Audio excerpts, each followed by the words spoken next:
Hello, spooky souls. I trust you're all doing super well today. It's that time. It's time to look at some spooky stuff. That's right. As always, Will is going to do a pro tech. Appreciate you, Will. But before we start, how are you doing? How is your beautiful face today? We haven't checked in like a week. How are you doing? Tell me all about it.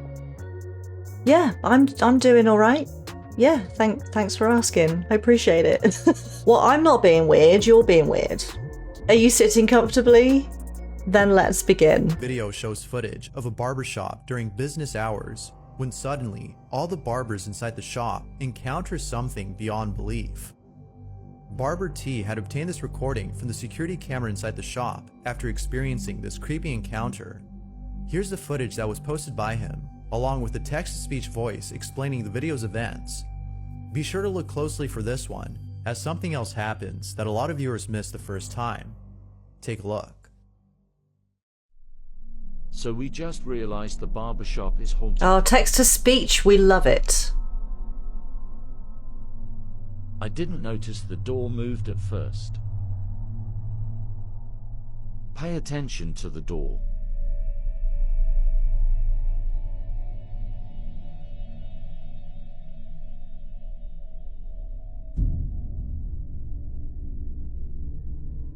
It was all jokes and giggles until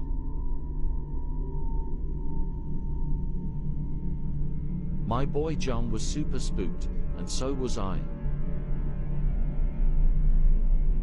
The shop is for sale now if someone is interested. A door all of a sudden opens on its own and then promptly closes itself. Is that it? It's just a door? It continues to do this until stopping about a minute later. The barbers were left spooked, as seen on camera. Now, something else happens in this video that you might have missed. At the start of the video, we see the door opening for the first time.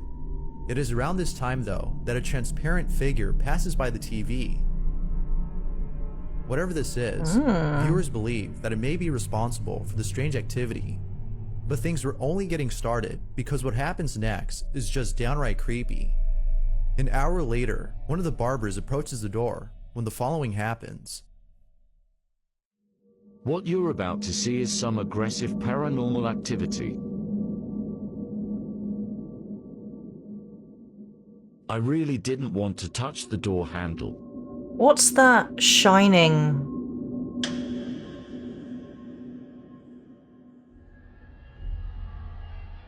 There was a strip of something Look shining. At everyone's reaction.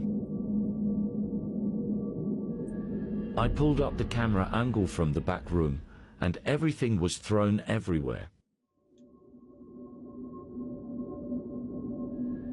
Like most viewers, Barber T doesn't know what to make of this. Now, it could be that a draft was responsible. Wait, sorry. Time, though, that a hang on a minute. Hang on a minute.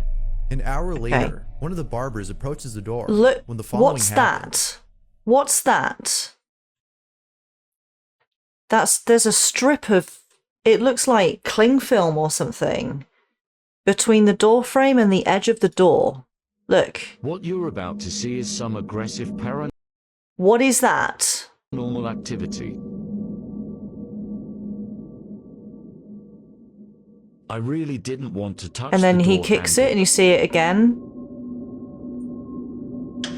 And then it slams back. I think we've solved this mystery. It's bullshit. Next.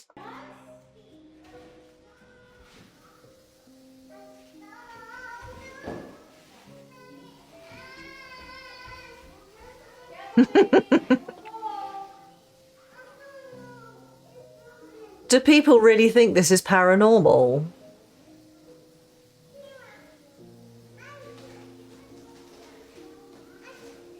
It's a very light.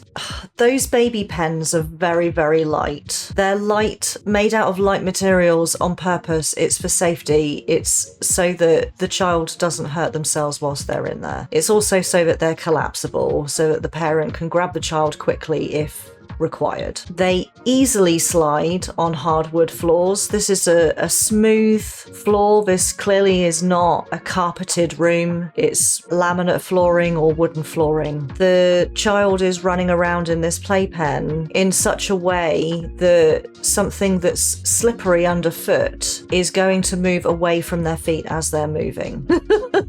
This is ridiculous. Don't waste my time. Some of you asked for the real-time footage.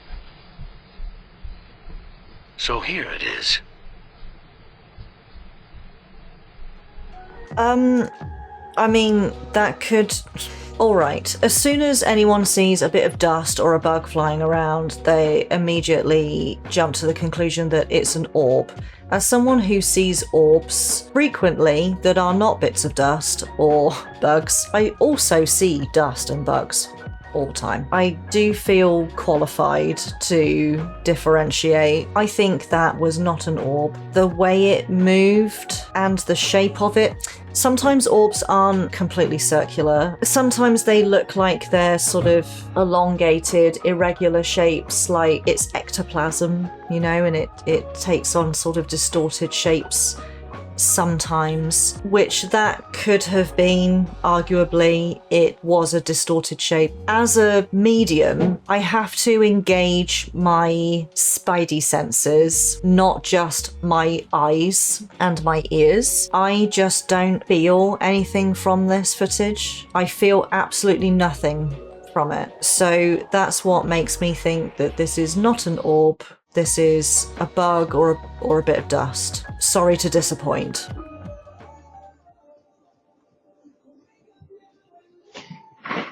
Oh!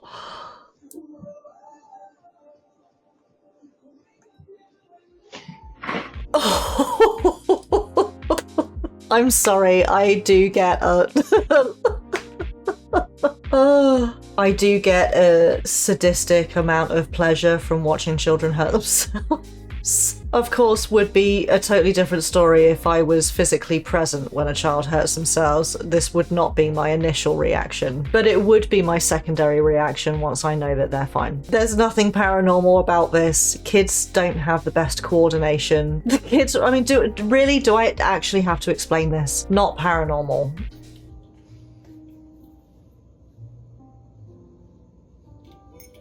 What do you see? I don't like that.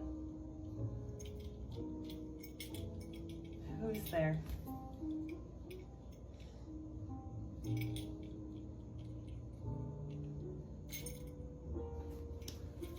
Oh, I don't like that. It's scary. Yeah, You're she's freaking me out. What do you see? She's What worried. do you see?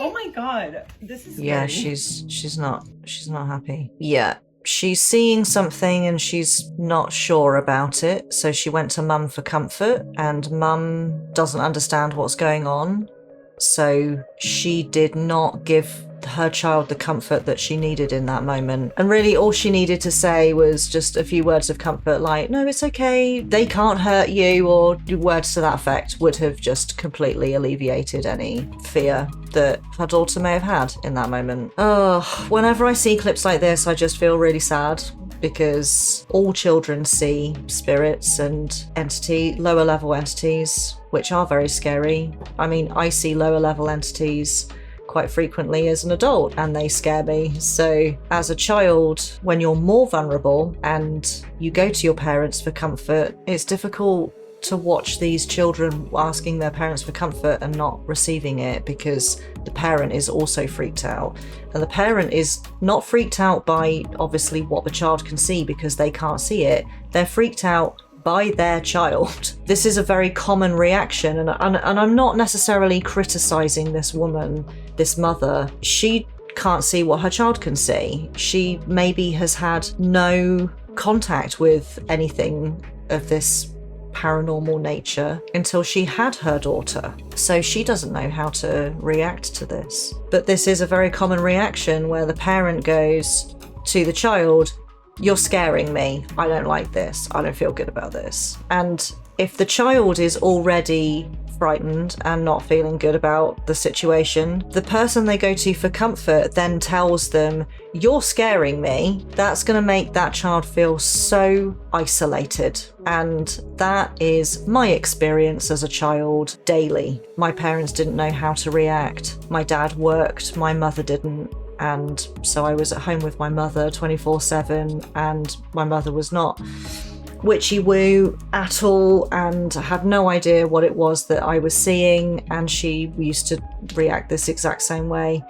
"You're scaring me, stop it." And it just made me feel so alone. I appreciate that it is difficult, but I mean, if I am to give any kind of advice to a parent who is experiencing exactly this, a child who's seeing something that you can't see and they're clearly interacting with something that you can't see, I'm telling you now, it's not their imagination. And the absolute best thing that you can do is tell them, "I can't see what you can see.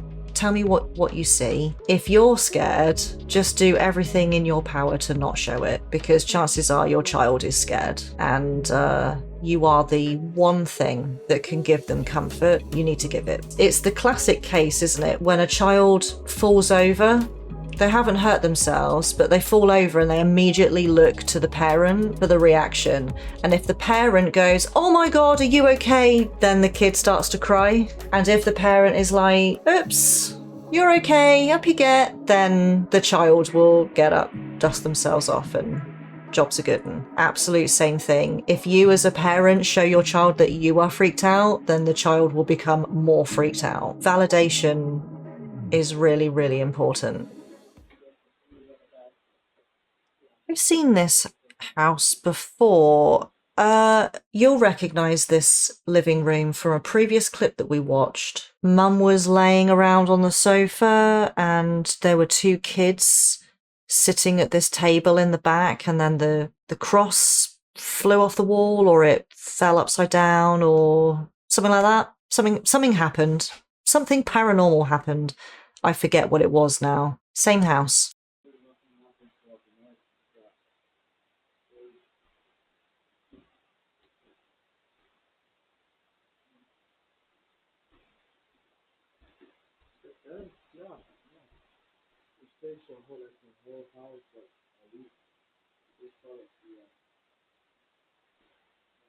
What's he saying? Why is he talking to her while she's doing that?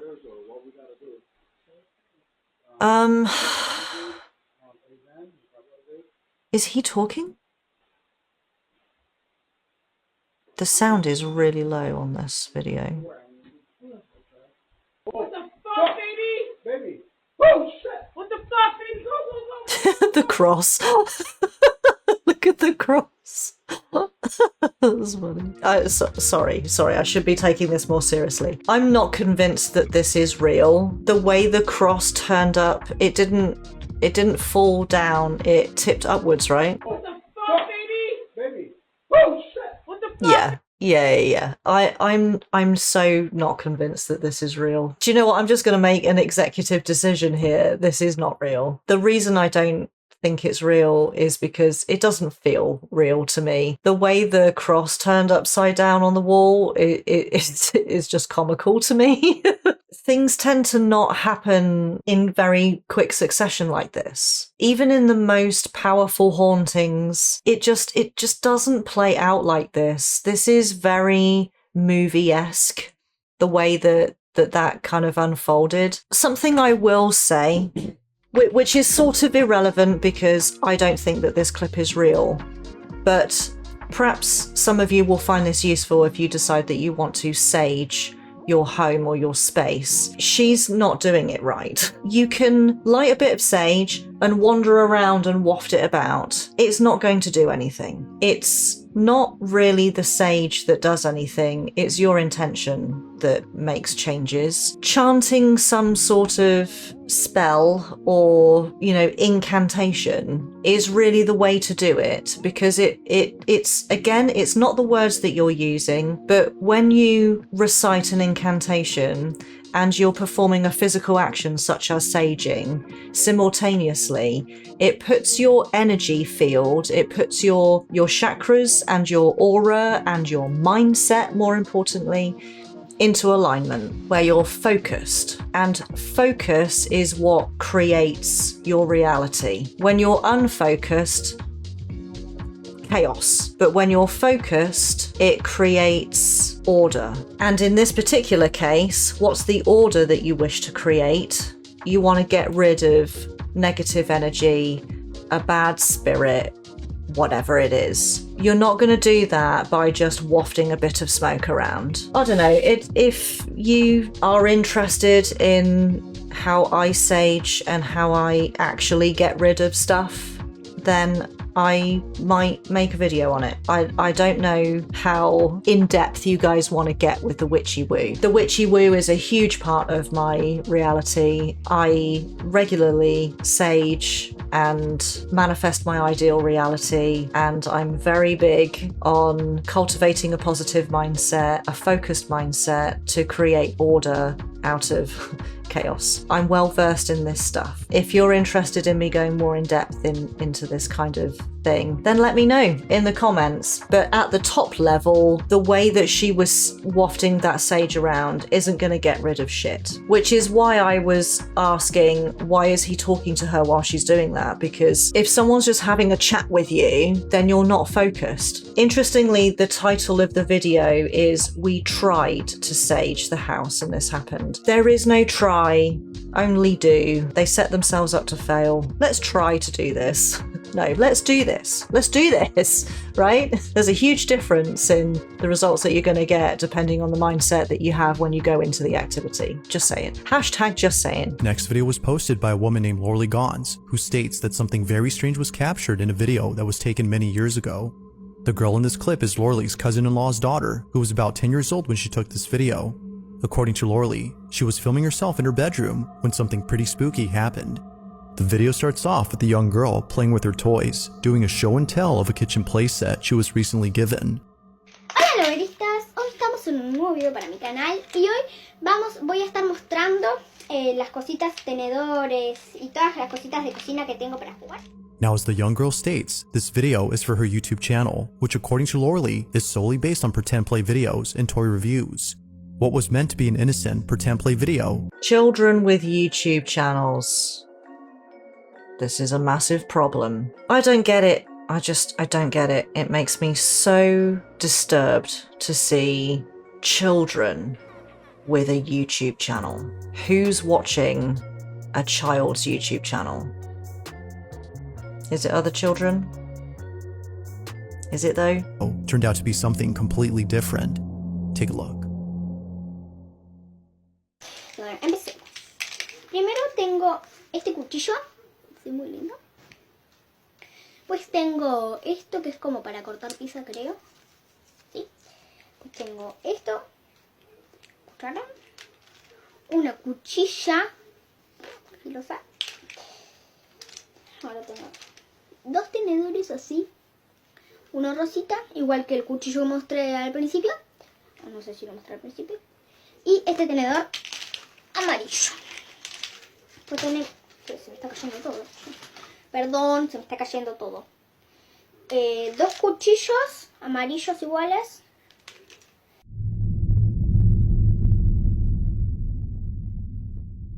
Después, las tacitas. Tengo esta tacita rosita y esta tacita como fucsia. Huevo. ¿Sí?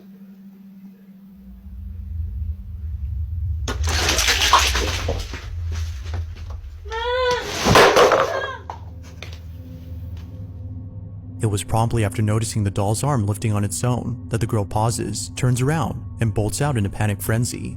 Even before this, it appeared that she had already sensed something strange was happening, as if seeing one of her toys suddenly fall by itself wasn't already enough to make her feel unsettled.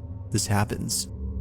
Now currently, the girl in this video is 14 years old, but despite how old this video is, it continues to haunt her to this day. She's 14. I do not believe that for a moment. No 14-year-old is playing with plastic cutlery. Well, I think this is a real paranormal situ. That was a very real reaction from her, and I'm not going to sit here and say, oh yeah, the doll's haunted, because I don't know if it is or not, but something unseen definitely moved the doll. I would love to have some more information so I could elaborate on that, but it does seem that that was very genuine.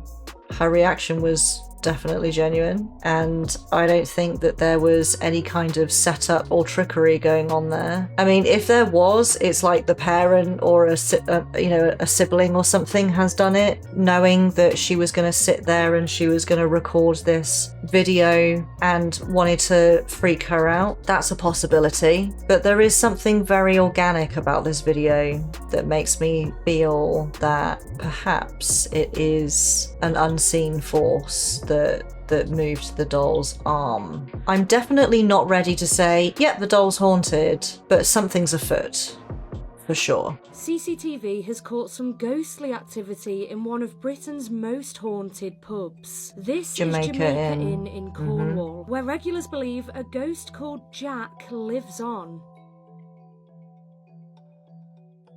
The story goes that he was a sailor who was murdered on a nearby moorland more than a century ago. Do you believe them?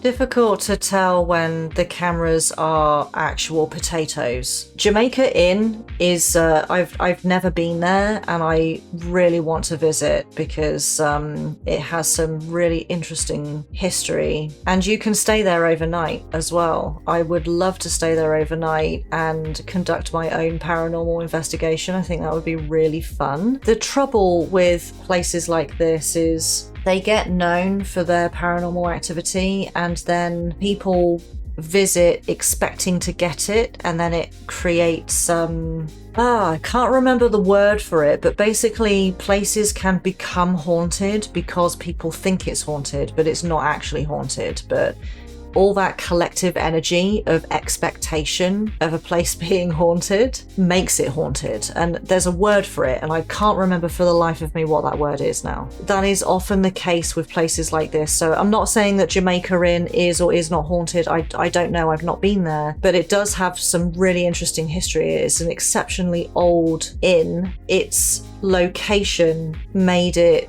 a smuggler's haven, basically, back in the days when pirates ruled the seas. Cornwall itself has some really incredible history, some very dark history, and I absolutely love Cornwall. I did visit. I met a real pirate. If you are interested in watching my vloggy blue adventures in Cornwall, I'll put a little linky loo up here. Go check it out. There, I did actually catch some orbs, which was cool, and I had a few paranormal encounters whilst I was there, worth having a little look-see. Unfortunately, I didn't manage to get to Jamaica Inn, even though it was on my itinerary. Just ran out of time. Yeah, just from this footage alone, I can't tell you if it's, genuine or not, but I think that this place is a brilliant contender for being haunted just purely because of its past. Whether or not it actually is, or if it is, but it's been created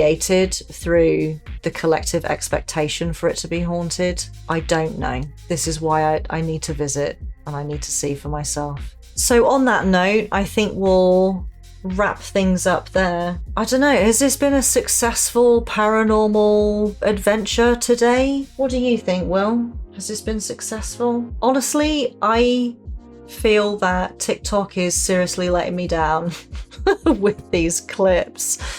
If you have any suggestions of clips or channels that I can check out, then do let me know. Or if you have had a paranormal experience, then let me know. I would love to read about that in the comments. As always, thank you for being here with me today. I appreciate your beautiful faces. Do check out the members button below and the Patreon if you haven't already. I'm sure you'll find something there that you like. Thank you so much to my wonderful patrons and members for your support. I can't express how much I appreciate it. It helps me to make the content that I make. It guides me well in what I make. So I appreciate you. Thank you for your support. Have a wonderful rest of your day, and remember that you are important and you are loved. And I will see you guys in the next one.